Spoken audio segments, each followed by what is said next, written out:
ਜਿਹੜੀਆਂ ਜੀ ਉਹ ਕਰਦੇ ਹਾਂ ਜੀ। ਸੋ ਕੀ ਜਿਹੜੇ ਇਸ ਟਾਈਮ ਰਮਨ ਜੀ ਗੱਲਬਾਤ ਕਰਦੇ ਜਾਈਏ ਤਾਂ FMCSA ਵਾਲੇ ਜਿਹੜੇ ਹਚਿਨਸਨ ਆ ਉਹਨਾਂ ਨੇ ਸੈਨੇਟਰਸ ਨੂੰ ਜਿਹੜਾ ਕੁਛ ਆਖਿਆ ਵੀ ਡਰੱਗ ਟਰੱਕ ਟੈਸਟਿੰਗ ਦੇ ਮਾਮਲੇ ਦੇ ਵਿੱਚ ਜਿਹੜੇ ਲੂਪ ਹੋਲਸ ਆ ਉਹਨਾਂ ਨੂੰ ਬੰਦ ਕੀਤਾ ਜਾਵੇ। ਬਿਲਕੁਲ ਰਾਜਕਰਨ, ਇਹਨਾਂ ਦੀ ਕਨਫਰਮੇਸ਼ਨ ਹੀਅਰਿੰਗ ਚੱਲ ਰਹੀ ਹੈਗੀ ਇਸ ਵੇਲੇ ਰੋਬਿਨ ਹਚਿਨਸਨ ਉਹਨਾਂ ਦੀ। ਸੋ ਇਹਨਾਂ ਨੂੰ ਪਰਮਾਨੈਂਟ ਜਿਹੜਾ ਆ FMCSA ਦਾ ਐਡਮਿਨਿਸਟ੍ਰੇਟਰ ਜਿਹੜਾ ਲਾਇਆ ਜਾਣਾ ਆ। ਸੋ ਇਹਦੇ ਬਾਰੇ ਦੇ ਵਿੱਚ ਜਿਹੜੀ ਇਸ ਵੇਲੇ ਹੀਅਰਿੰਗ ਚੱਲ ਰਹੀ ਆ ਉਹਦੇ ਵਿੱਚ ਇਹਨਾਂ ਨੇ ਇਹ ਗੱਲ ਕਹੀ ਹੈਗੀ ਆ ਕਿ ਜੇ ਇਹ ਕਨਫਰਮ ਹੋ ਜਾਂਦੇ ਆ ਐਜ਼ ਏ FMCSA ਦੇ ਜਿਹੜੇ ਆ ਐਡਮਿਨਿਸਟ੍ਰੇਟਰ ਆ ਜੇ ਇਹ ਪੂਰੇ ਤੌਰ ਦੇ ਨਾਲ ਕੰਮ ਕਰਨਗੇ, ਜਿਹੜੇ ਲੂਪ ਹੋਲਸ ਹੈਗੇ ਆ ਇਸ ਵੇਲੇ ਡਰੱਗ ਟੈਸਟਿੰਗ ਦੇ ਵਿੱਚ ਉਹਨਾਂ ਨੂੰ ਬੰਦ ਕਰਨ ਦੇ ਲਈ। ਸੋ ਮੇਨਲੀ ਜਿਹੜੀ ਇੱਥੇ ਗੱਲਬਾਤ ਕੀਤੀ ਜਾ ਰਹੀ ਹੈ, ਜਿਹੜਾ ਇੱਥੇ ਇਸ਼ਾਰਾ ਕੀਤਾ ਜਾ ਰਿਹਾ ਉਹ ਮੇਨਲੀ ਹੈਗਾ ਤੁਹਾਡਾ ਜਿਹੜਾ ਹੇਅਰ ਡਰੱਗ ਟੈਸਟਿੰਗ ਆ ਉਹਦੇ ਵੱਲੋਂ, ਕਿ ਜਿਹੜਾ ਰੈਗੂਲਰ ਡਰੱਗ ਟੈਸਟ ਚੱਲ ਰਿਹਾ ਹੁਣ ਉਹਦੇ ਤੋਂ ਵਧਾ ਕੇ ਇਹਨੂੰ ਜਿਹੜਾ ਹੇਅਰ ਡਰੱਗ ਟੈਸਟ ਆ ਉਹਨੂੰ ਸਲਾਈਵਾ ਟੈਸਟ ਡਿਫਰੈਂਟ ਜਿਹੜੇ ਟੈਸਟ ਹੈਗੇ ਆ ਉਹਨਾਂ ਨੂੰ ਉਹਦੇ ਵੱਲ ਵਧਿਆ ਜਾਵੇ। ਸੋ ਇਹ ਕਹਾਣੀ ਕਾਫੀ ਦੇਰ ਤੋਂ ਚੱਲ ਰਹੀ ਸੀਗੀ। ਸੋ ਇਸ ਚੀਜ਼ ਦੇ ਉੱਤੇ ਉਹਨਾਂ ਨੇ ਕਾਫੀ ਜ਼ੋਰ ਦੇ ਕੇ ਕਿਹਾ ਹੈਗਾ, ਔਰ ਕਾਫੀ ਜਿਹੜੀਆਂ ਮੇਜਰ ਵੱਡੀਆਂ ਕੰਪਨੀਆਂ ਹੈਗੀਆਂ ਉਹ ਆਲਰੇਡੀ ਇਹ ਪ੍ਰੋਸੈਸ ਯੂਜ਼ ਕਰਦੀਆਂ ਹੈਗੀਆਂ ਹੇਅਰ ਡਰੱਗ ਟੈਸਟਿੰਗ ਦਾ। ਸੋ ਇਸ ਵੇਲੇ ਫਿਰ ਇੱਕ ਵਾਰੀ ਉਹਨਾਂ ਨੇ ਜ਼ੋਰ ਦੇ ਕੇ ਇਸ ਚੀਜ਼ ਦੇ ਉੱਤੇ ਕਿਹਾ ਕਿ ਜੇ ਉਹ FMCSA ਦੇ ਐਡਮਿਨਿਸਟ੍ਰੇਟਰ ਜਿਹੜੇ ਆ ਉਹ ਚੁਣੇ ਜਾਂਦੇ ਆ ਜਾਂ ਉਹਨਾਂ ਦੀ ਕਨਫਰਮੇਸ਼ਨ ਹੀਅਰਿੰਗ ਪੂਰੀ ਹੋ ਜਾਂਦੀ ਆ ਤਾਂ ਫਿਰ ਉਹ ਇਸ ਚੀਜ਼ ਦੇ ਉੱਤੇ ਜਿਹੜਾ ਆ ਉਹ ਆਪਣਾ ਜ਼ੋਰ ਲਾਉਣਗੇ। ਤੇ ਦੂਸਰੀ ਚੀਜ਼ ਜਿਹੜੀ ਆ ਉਹਨਾਂ ਨੇ ਇੱਕ ਹੋਰ ਜਿਹੜੀ ਗੱਲ ਕੀਤੀ ਹੈਗੀ ਆ ਉਹ ਹੈਗੀ ਆ ਕਿ ਜਿਹੜਾ ਤੁਹਾਡਾ ਇਸ ਵੇਲੇ ਬਹੁਤ ਪਿਛਲੇ ਸਮੇਂ ਤੋਂ ਜਿਹੜਾ ਇੱਕ ਬ੍ਰੋਕਰੇਜ ਦੇ ਉੱਤੇ ਚੱਲਦਾ ਆ ਰਿਹਾ ਸੀਗਾ ਬੜਾ ਵੀ ਬ੍ਰੋਕਰੇਜ ਦੀ ਐਕਚੁਅਲੀ ਡੈਫੀਨੇਸ਼ਨ ਕੀ ਆ ਤੇ ਉਹਦੇ ਉੱਤੇ ਮਤਲਬ ਕਿ ਧਿਆਨ ਦੇਣ ਦੀ ਲੋੜ ਹੈਗੀ ਆ ਬ੍ਰੋਕਰੇਜ ਦੇ ਉੱਤੇ। ਤੇ ਜਿਹੜੀ ਆਪਾਂ ਬਹੁਤ ਦੇਰ ਤੋਂ ਗੱਲ ਕਰਦੇ ਆ ਰਹੇ ਹਾਂ ਕਿ ਡਬਲ ਬ੍ਰੋਕਰੇਜ ਚੱਲ ਰਹੀ ਹੈਗੀ ਆ, ਡਬਲ ਬ੍ਰੋਕਰੇਜ ਦਾ ਕੰਮ ਹੋ ਰਿਹਾ ਹੈਗਾ। ਸੋ ਬੇਸਿਕਲੀ ਉਸ ਚੀਜ਼ ਦੇ ਉੱਤੇ ਜਿਹੜਾ ਆ ਉਹਨਾਂ ਨੇ ਗੱਲ ਕਰਨ ਦੀ ਕੋਸ਼ਿਸ਼ ਕੀਤੀ ਆ ਕਿ ਜਿਹੜੀ ਗਾਈਡੈਂਸ ਹੈਗੀ ਆ ਟਰੱਕ ਬ੍ਰੋਕਰਸ ਦੀ, ਹੈ ਨਾ, ਟਰੱਕਿੰਗ ਦੇ ਜਿਹੜੇ ਵਿੱਚ ਬ੍ਰੋਕਰਸ ਹੈਗੇ ਉਹਨਾਂ ਦੀ ਜਿਹੜੀ ਗਾਈਡਲਾਈਨ ਹੈਗੀ ਆ ਜਾਂ ਉਹਨਾਂ ਦੀ ਜਿਹੜੀ ਡੈਫੀਨੇਸ਼ਨ ਹੈਗੀ ਆ ਉਹ ਕੀ ਆ, ਤੇ ਉਹਦੇ ਉੱਤੇ ਜਿਹੜਾ ਕੰਮ ਕਰਨ ਦੀ ਉਹਨਾਂ ਨੇ ਗੱਲ ਕਹੀ ਆ, ਜਿਹਦੇ ਵਿੱਚ ਕਿ ਜਿਹੜਾ ਆਲਰੇਡੀ FMCSA ਵੱਲੋਂ ਜਿਹੜਾ ਫਰਾਈਡੇ ਨੂੰ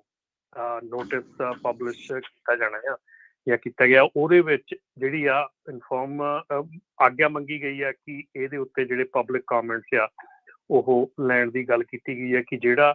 ਇੱਕ ਬ੍ਰੋਕਰ ਹੈਗਾ ਉਹ ਬ੍ਰੋਕਰ ਤੇ ਬੋਨਾਫਾਈਡ ਏਜੰਟ ਜਿਹੜੇ ਹੈਗੇ ਆ। ਹੁਣ ਜਦੋਂ ਆਪਾਂ ਗੱਲ ਕਰਦੇ ਹਾਂ ਕਿ there is a lot of people ਕਿ ਜਿਹੜੇ ਲੋਡਸ ਬ੍ਰੋਕਰੇਜਸ ਕੋਲੋਂ ਲੈ ਕੇ ਤੇ ਅਨਆਥੋਰਾਈਜ਼ਡ ਬ੍ਰੋਕਰੇਜ ਰਨ ਕਰਦੇ ਹੈਗੇ ਆ, ਉਹਨਾਂ ਦੇ ਉੱਤੇ ਜਿਹੜਾ ਆ ਇਹ ਸਿਸਟਮ ਜਿਹੜਾ ਆ ਇਹ ਲਾਗੂ ਕਰਨ ਦੀ ਕੋਸ਼ਿਸ਼ ਕੀਤੀ ਗਈ ਕਿ ਈਦਰ ਉਹਨਾਂ ਨੂੰ ਲਾਇਸੈਂਸ ਦਵਾਇਆ ਜਾਵੇ ਔਰ ਈਦਰ ਜਿਹੜਾ ਆ ਇਸ ਚੀਜ਼ ਨੂੰ ਜਿਹੜਾ ਆ ਬੰਦ ਕੀਤਾ ਜਾਵੇ ਜਾਂ ਉਹਨਾਂ ਨੂੰ ਕੁਛ ਨਾ ਕਿਸੇ ਦਾਇਰੇ ਦੇ ਵਿੱਚ ਲਿਆਂਦਾ ਜਾਵੇ। ਕਿਉਂਕਿ ਇਸ ਵੇਲੇ ਬਹੁਤ ਵੱਡੀਆਂ ਜਿਹੜੀਆਂ ਕੰਪਨੀਆਂ ਹੈਗੀਆਂ, ਬ੍ਰੋਕਰੇਜ ਕੰਪਨੀਆਂ ਜਿਹੜੀਆਂ ਹੈਗੀਆਂ, ਉਹਨਾਂ ਵੱਲੋਂ ਇਹ ਚੀਜ਼ ਦਰਸਾਈ ਜਾ ਰਹੀ ਹੈ ਕਿ ਕਾਫੀ ਜਿਹੜਾ ਹੈਗਾ ਇਹ ਕੰਮ, ਔਰ ਆਪਾਂ ਨੂੰ ਪਤਾ ਕਿ ਕੰਮ ਕਿੰਨਾ ਕੁ ਚੱਲ ਰਿਹਾ ਹੈਗਾ। ਸੋ ਜਿਹੜੀ ਵੀ ਕੋਈ ਬ੍ਰੋਕਰੇਜ ਕੰਪਨੀ ਜਾਂ ਕਹਿ ਕੇ ਜਾਂ ਬ੍ਰੋਕਰੇਜ ਸਰਵਿਸ ਜਿਹੜੀ ਆ ਜਾਂ ਡਿਸਪੈਚ ਸਰਵਿਸ ਆ, ਕੋਈ ਵੀ ਜਿਹੜੀ ਚੱਲ ਰਹੀ ਹੈਗੀ ਆ ਇਸ ਵੇਲੇ, ਉਹਨਾਂ ਨੂੰ ਇਸ ਚੀਜ਼ ਦੇ ਲਈ ਸੋਚਣ ਦੀ ਲੋੜ ਹੈਗੀ ਆ ਕਿ ਉਹ ਐਜ਼ ਅ ਆਥੋਰਾਈਜ਼ਡ ਜਿਹੜੀਆਂ ਏਜੰਟਸ ਹੈਗੇ ਆ ਜਾਂ ਆਥੋਰਾਈਜ਼ਡ ਬ੍ਰੋਕਰੇਜਸ ਹੈਗੀਆਂ ਉਹ ਨਹੀਂ ਹੈਗੇ। ਤੇ ਇਹਦੇ ਨਾਲ ਨਾਲ ਰਾਜਕਰਨ ਇੱਕ ਹੋਰ ਬੜੀ ਮਤਲਬ ਕਿ ਇੰਟਰਸਟਿੰਗ ਗੱਲ ਹੈਗੀ ਆ ਕਿ ਜਿਹੜੇ ਇਸ ਵੇਲੇ ਲੋਡ ਬੋਰਡ ਹੈਗੇ, ਲੋਡ ਬੋਰਡ ਸਰਵਿਸਿਜ਼ ਹੈਗੀਆਂ ਜਿਹੜੀਆਂ, ਜਿਵੇਂ ਤੁਸੀਂ ਕਹਿ ਲਓ ਕਿ ਊਬਰ ਹੈਗੀ ਆ ਜਾਂ ਆਪਣੀ ਕੌਨਵੇ ਹੈਗੀ ਆ, ਬਹੁਤ ਬ੍ਰੋਕਰੇਜਸ ਜਿਹੜੀਆਂ ਉਹ ਇਲੈਕਟ੍ਰੋਨਿਕ ਹੋ ਗਈਆਂ ਆ। ਪਰ ਬ੍ਰੋਕਰਾਂ ਦਾ ਇਹ ਕਹਿਣਾ ਹੈਗਾ ਕਿ ਉਹ ਜਿਹੜੀਆਂ ਬ੍ਰੋਕਰੇਜਸ ਆ ਉਹ ਬੇਸਿਕਲੀ ਇਲੈਕਟ੍ਰੋਨਿਕ ਬ੍ਰੋਕਰੇਜ ਹੈ ਇਸ ਵੇਲੇ, ਤੇ ਉਹਨਾਂ ਦੇ ਉੱਤੇ ਕੋਈ ਲਾਇਸੈਂਸ ਜਿਹੜਾ ਆ ਨਹੀਂ ਹੈਗਾ, ਉਹਨਾਂ ਦੇ ਉੱਤੇ ਕੋਈ ਅਥੋਰਿਟੀ ਨਹੀਂ ਹੈਗੀ। ਸੋ ਉਹਨਾਂ ਨੂੰ ਵੀ ਅਥੋਰਿਟੀ ਦੇ ਘੇਰੇ 'ਚ ਲਿਆਂਦਾ ਜਾਵੇ ਜਿਹੜੀਆਂ ਇਲੈਕਟ੍ਰੋਨਿਕ ਬ੍ਰੋਕਰੇਜਸ ਹੈਗੀਆਂ। ਸੋ ਕਾਫੀ ਡੀਟੇਲ ਦੇ ਵਿੱਚ ਜਿਹੜੀ ਹੈਗੀ ਚੀਜ਼ ਹੈਗੀ ਆ। ਸੋ ਆਉਂਦੇ ਸਮੇਂ ਦੇ ਵਿੱਚ ਜਦੋਂ ਆਪਾਂ ਨੂੰ ਇਹਦੇ ਸਾਰੇ ਆਪਾਂ ਨੋਟਸ ਪੜ੍ਹਾਂਗੇ, ਇਹਦੇ ਔਨਲਾਈਨ ਜਿਹੜਾ ਰਜਿਸਟਰ ਦੇ ਵਿੱਚ ਜਿਹੜੇ ਆਏ ਆ ਉਹਦੇ ਵਿੱਚ ਪੜ੍ਹਾਂਗੇ ਕਿ ਕੀ HL ਦੇ ਵਿੱਚ ਚਾਹੁੰਦੇ ਹੈਗੇ ਆ ਜਾਂ ਕੀ ਉਹ ਚੀਜ਼ਾਂ ਜਿਹੜੀਆਂ ਉਹ ਕਰ ਰਹੇ ਹੈਗੇ ਆ। ਸੋ ਜਿਹੜਾ ਸਾਰਿਆਂ ਨਾਲੋਂ ਜ਼ਰੂਰੀ ਚੀਜ਼ ਆ FMCSA ਨੇ ਕਿਹਾ ਕਿ ਮਿਨੀਮਮ ਘੱਟੋ ਘੱਟ ਜਿਹੜਾ ਡਿਸਪੈਚ ਸਰਵਿਸ ਆ ਉਹਦਾ ਰੋਲ ਡਿਫਾਈਨ ਹੋਣਾ ਚਾਹੀਦਾ, ਉਹਨੂੰ ਐਗਜ਼ਾਮਿਨ ਕਰਨਾ ਪੈਣਾ ਕਿ ਉਹਦਾ ਰੋਲ ਕੀ ਆ ਟਰਾਂਸਪੋਰਟੇਸ਼ਨ ਇੰਡਸਟਰੀ ਦੇ ਵਿੱਚ। ਇਸ ਐਕਸਟੈਂਡ ਤੱਕ ਜਿਹੜੇ ਡਿਸਪੈਚ ਸਰਵਿਸ ਆ ਉਹ ਬ੍ਰੋਕਰ ਸਮਝੇ ਜਾਣੇ ਚਾਹੀਦੇ ਆ ਜਾਂ ਬੋਨਾਫਾਈਡ ਏਜੰਟ ਸਮਝੇ ਜਾਣੇ ਚਾਹੀਦੇ ਆ। ਸੋ ਇਹਦੇ ਵਿੱਚ ਇੱਕ ਹੋਰ ਚੀਜ਼ ਉਹਨਾਂ ਜਿਹੜੇ ਕਮੈਂਟਸ ਹੈਗੇ ਉਹਨਾਂ ਦੇ ਵਿੱਚ ਪੁੱਛੀ ਜਾਊਗੀ ਕਿ ਕਲੈਰੀਫਾਈ ਕਿ ਕਿਸ ਲੈਵਲ ਦੀਆਂ ਫਾਈਨੈਂਸ਼ੀਅਲ ਪੈਨਲਟੀਜ਼ ਕੀਤੀਆਂ ਜਾਣੀਆਂ ਚਾਹੀਦੀਆਂ for unauthorised brokerage activities under 49 USC 14916 ਦੇ ਤਹਿਤ। ਸੋ ਅਨਆਥੋਰਾਈਜ਼ਡ, ਸੌਰੀ ਰਮਨ ਜੀ ਮੈਂ ਤੁਹਾਨੂੰ ਇਹਦੇ ਵਿੱਚ ਟੋਕਦਾ, ਜਦੋਂ ਅਨਆਥੋਰਾਈਜ਼ਡ ਬ੍ਰੋਕਰ ਦੀ ਜਿਹੜੀ ਉਹ ਗੱਲ ਕਰਦੇ ਆ ਤਾਂ ਉਹ ਕੀ ਪ੍ਰੈਕਟਿਸਿਸ ਹੁੰਦੀਆਂ, ਕਿਹੜੀਆਂ ਚੀਜ਼ਾਂ ਡਿਫਾਈਨ ਕਰਦੀਆਂ ਅਨਆਥੋਰਾਈਜ਼ਡ ਬ੍ਰੋਕਰੇਜ ਸਰਵਿਸ ਨੂੰ? ਇਸ ਵੇਲੇ ਜਿਹੜੀਆਂ ਦੇਖੋ ਅਨਆਥੋਰਾਈਜ਼ਡ ਬ੍ਰੋਕਰੇਜ ਇਹ ਆ ਕਿ ਜੇ ਤੁਸੀਂ ਕਿਸੇ ਤੋਂ ਕੋਲੋਂ A ਕੰਪਨੀ ਦੇ ਕੋਲੋਂ ਲੋਡ ਲੈ ਕੇ B ਕੰਪਨੀ ਨੂੰ ਦੇ ਰਹੇ ਆ ਔਰ ਤੁਸੀਂ ਆਥੋਰਾਈਜ਼ ਨਹੀਂ ਹੋ ਉਸ ਕੰਮ ਦੇ, ਠੀਕ ਹੈ ਨਾ। ਜਿਹੜੀ ਤੁਸੀਂ ਜਿਵੇਂ ਕਿ ਹੁਣ ਇਸ ਵੇਲੇ ਜਿਹੜੀਆਂ ਇਲੈਕਟ੍ਰੋਨਿਕ ਬ੍ਰੋਕਰੇਜ ਵੀ, ਠੀਕ ਹੈ ਨਾ, ਹੁਣ ਜਿਹੜੀ ਕਾਨਵੇ ਹੈਗੀ ਆ ਉਹ ਸ਼ਿਪਰ ਕੋਲੋਂ ਲੋਡ ਲੈ ਰਹੀ ਆ ਤੇ ਕੈਰੀਅਰ ਨੂੰ ਦੇ ਰਹੀ ਹੈ। ਐਕਚੁਅਲ ਦੇ ਵਿੱਚ ਇਹ ਐਕਟੀਵਿਟੀ ਆ ਬ੍ਰੋਕਰ ਦੀ ਐਕਟੀਵਿਟੀ ਆ, ਠੀਕ ਹੈ ਨਾ। ਤੇ ਜਿਹੜਾ ਬ੍ਰੋਕਰ ਹੈਗਾ, ਰੀਅਲ ਬ੍ਰੋਕਰ ਹੈਗਾ, ਉਹਨੂੰ ਲਾਇਸੈਂਸ ਹੈਗਾ, $75,000 ਦੀ ਉਹਦੀ ਬੌਂਡ ਹੈਗਾ। ਪਰ ਇਹ ਜਿਹੜੀਆਂ ਇਲੈਕਟ੍ਰੋਨਿਕ ਬ੍ਰੋਕਰੇਜ ਆ ਇਹਨਾਂ ਦਾ ਨਾ ਤਾਂ ਕੋਈ ਬੌਂਡ ਆ, ਨਾ ਹੀ ਕਿਸੇ ਅਥਾਰਟੀ ਦੇ ਥੱਲੇ ਆਉਂਦੀਆਂ, ਤੇ ਕੰਮ ਇਹ ਉਹੀ ਕਰ ਰਹੀਆਂ ਜਿਹੜਾ ਕਿ ਇੱਕ ਬ੍ਰੋਕਰ ਨੂੰ ਕਰਨਾ ਚਾਹੀਦਾ, ਠੀਕ ਹੈ ਨਾ। ਸੋ ਇੱਦਾਂ ਹੀ ਜਿਹੜੀ ਹੋਰ ਐਕਟੀਵਿਟੀ ਹੈਗੀ ਇਸ ਤੋਂ ਸੈਕੰਡ ਲੈਵਲ ਦੀ ਐਕਟੀਵਿਟੀ ਉਹ ਆ ਕਿ ਬਹੁਤ ਜਿਹੜੀਆਂ ਟਰੱਕਿੰਗ ਕੰਪਨੀਜ਼ ਹੈਗੀਆਂ ਉਹ ਲੋਡ ਜਿਹੜੀਆਂ ਲੈਂਦੀਆਂ ਹੈਗੀਆਂ ਬ੍ਰੋਕਰ ਦੇ ਕੋਲੋਂ ਜਾਂ ਸ਼ਿਪਰ ਦੇ ਕੋਲੋਂ ਜਾਂ ਕਿਤੇ ਵੀ ਲੋਡ ਲੈਂਦੀਆਂ ਹੈਗੀਆਂ, ਤੇ ਉਹ ਲੋਡ ਲੈ ਕੇ ਤੇ ਫਿਰ ਅੱਗੇ ਨੈਕਸਟ ਜਿਹੜੀਆਂ ਟਰੱਕਿੰਗ ਕੰਪਨੀ ਆ, ਫਿਰ ਅੱਗੇ ਜਿਹੜੀਆਂ ਓਨਰ ਆਪਰੇਟਰਸ ਆ ਜਾਂ ਹੋਰ ਟਰੱਕਿੰਗ ਕੰਪਨੀਆਂ, ਉਹਨਾਂ ਨੂੰ ਉਹ ਲੋਡ ਡਿਸਪੈਚ ਕੀਤਾ ਜਾਂਦਾ ਹੈ। ਬੇਸਿਕਲੀ ਉਹ AB5 ਵਾਲਾ ਕਹਾਣੀ ਜਿਹੜੀ ਹੈ ਨਾ ਕਿਤੇ ਨਾ ਕਿਤੇ ਇੱਥੇ ਵੀ ਢੁਕਦੀ ਆ ਕਿ ਉਹਦੇ ਵਿੱਚ ਵੀ ਇਹ ਐਕਟੀਵਿਟੀ ਜਿਹੜੀ AB5 ਦੇ ਵਿੱਚ ਵੀ ਉਹੀ ਚੀਜ਼ ਕਹੀ ਗਈ ਆ ਕਿ ਤੁਸੀਂ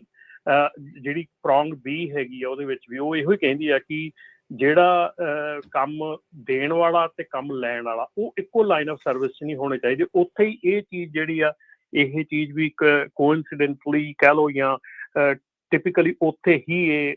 ਹਿੱਟ ਕਰਦੀ ਆ ਕਿ ਜਿਹੜੀਆਂ ਟਰੱਕਿੰਗ ਕੰਪਨੀਜ਼ ਆਪ ਦੇ ਨਾਂ ਤੇ ਲੋਡ ਲੈ ਕੇ ਤੇ ਮੁੜ ਕੇ ਦੂਜੀਆਂ ਟਰੱਕਿੰਗ ਕੰਪਨੀ ਨੂੰ ਦਿੰਦੀਆਂ ਅੱਗੇ, ਉਹ ਜਿਹੜੀ ਐਕਟੀਵਿਟੀ ਆ ਉਹ ਅੱਗੇ ਆਪਾਂ ਨੂੰ ਪਤਾ ਹੈ ਕਿ ਉਹ ਡਬਲ ਬ੍ਰੋਕਰੇਜ ਹੈਗੀ ਆ, ਉਹਦਾ ਨਾਂ ਡਬਲ ਬ੍ਰੋਕਰੇਜ ਹੈਗਾ, ਪਰ ਉਹ ਡਬਲ ਬ੍ਰੋਕਰੇਜ ਨੂੰ ਕਿਸੇ ਢੰਗ ਦੇ ਨਾਲ ਇਹਨਾਂ ਦੇ ਕੋਲੋਂ ਨੱਥ ਨਹੀਂ ਪਾਈ ਜਾ ਰਹੀ ਸੀ ਜਾਂ ਨਹੀਂ ਸੀ ਰੋਕਿਆ ਜਾ ਸਕਦਾ ਜਾਂ ਨਹੀਂ ਰੋਕਿਆ ਜਾ ਰਿਹਾ ਸੀ। ਪਰ ਹੁਣ ਜਿਹੜੀ ਗੱਲ ਹੈਗੀ ਆ ਕਿ ਹੁਣ ਇਹ ਬ੍ਰੋਕਰਸ ਦੀ ਜਿਹੜੀ ਐਕਟੀਵਿਟੀ ਹੈਗੀ ਆ ਕਿ ਐਕਚੁਅਲ ਬ੍ਰੋਕਰੇਜ ਦੀ ਜਿਹੜੀ ਆ ਡੈਫੀਨੇਸ਼ਨ ਆ ਉਹ ਕਰਨ ਦੀ ਗੱਲ ਕੀਤੀ ਗਈ ਆ, ਤੇ ਇਹਦੇ ਵਿੱਚ ਇਹ ਮਤਲਬ ਕਿ ਆਊਗਾ ਅੱਗੇ ਚੱਲ ਕੇ ਕੀ ਰੋਲ ਹੈਗਾ ਜਿਹੜੀਆਂ dispatch services, so called dispatch services ਕਹਿੰਦੇ ਹੈਗੇ ਜਾਂ ਡਿਸਪੈਚ ਕਹਿੰਦੇ ਹੈਗੇ ਜਾਂ ਆਪਾਂ ਇਲੈਕਟ੍ਰੋਨਿਕ ਬ੍ਰੋਕਰੇਜ ਕਰਦੇ ਹੈਗੇ ਆ, ਇਹਦੇ ਵਿੱਚ ਇਹਦੀ ਐਕਚੁਅਲ ਡੈਫੀਨੇਸ਼ਨ ਕੀ ਆ। ਔਰ ਮੇਰੇ ਖਿਆਲ ਜਿਹੜੀਆਂ ਇਲੈਕਟ੍ਰੋਨਿਕ ਬ੍ਰੋਕਰੇਜ ਹੈਗੀਆਂ, ਕਿਉਂਕਿ ਆਉਣ ਵਾਲੇ ਸਮੇਂ ਦੇ ਵਿੱਚ ਰਾਜਕਰਨ ਇਲੈਕਟ੍ਰੋਨਿਕ ਬ੍ਰੋਕਰੇਜ ਦੀਆਂ ਬਹੁਤ ਜ਼ਿਆਦੀਆਂ ਵੱਧ ਰਹੀਆਂ ਹੈਗੀਆਂ। ਸੋ ਕਿਤੇ ਨਾ ਕਿਤੇ ਉਹਨਾਂ ਦਾ ਜਿਹੜਾ ਲਾਇਸੈਂਸਿੰਗ ਆ ਉਹ ਵੀ ਨਹੀਂ ਹੈਗੀ, ਨਾ ਉਹਨਾਂ ਦੇ ਕੋਈ ਮਤਲਬ ਕਿ ਕਿਸੇ ਕਿਸਮ ਦਾ ਉਹਨਾਂ ਦੇ ਉੱਤੇ ਕੋਈ ਮਤਲਬ ਕਿ ਕੋਈ ਕਾਨੂੰਨ ਚੱਲਦਾ ਹੈਗਾ। ਸੋ ਇਸ ਕਰਕੇ ਉਸ ਚੀਜ਼ ਨੂੰ ਜਿਹੜਾ ਆ ਕਾਬੂ ਕਰਨ ਦੀ ਕੋਸ਼ਿਸ਼ ਕੀਤੀ ਜਾ ਰਹੀ ਹੈ। ਔਰ ਦੂਜੇ ਪਾਸੇ ਜਿੱਦਾਂ ਆਪਾਂ ਕਰਦੇ ਨਹੀਂ ਇਸ ਵੇਲੇ ਕਿ ਫਿਊਲ ਦਾ ਵੀ ਕਰਦੇ ਹਾਂ ਕਿ ਫਿਊਲ ਜਿਹੜੀਆਂ ਗੱਡੀਆਂ ਇਸ ਵੇਲੇ ਇਲੈਕਟ੍ਰਿਕ ਹੋ ਗਈਆਂ ਤੇ ਉਹ ਤਾਂ ਟੈਕਸ ਪੇ ਨਹੀਂ ਕਰ ਰਹੀਆਂ, ਸੜਕ ਤੇ ਤਾਂ ਉਹ ਵੀ ਚੱਲ ਰਹੀਆਂ ਹੈਗੀਆਂ। ਇਸ ਕਰਕੇ ਇਹ ਚੀਜ਼ ਉਸ ਹਿਸਾਬ ਦੇ ਨਾਲ ਕੀਤੀ ਜਾ ਰਹੀ ਹੈ। ਜੀ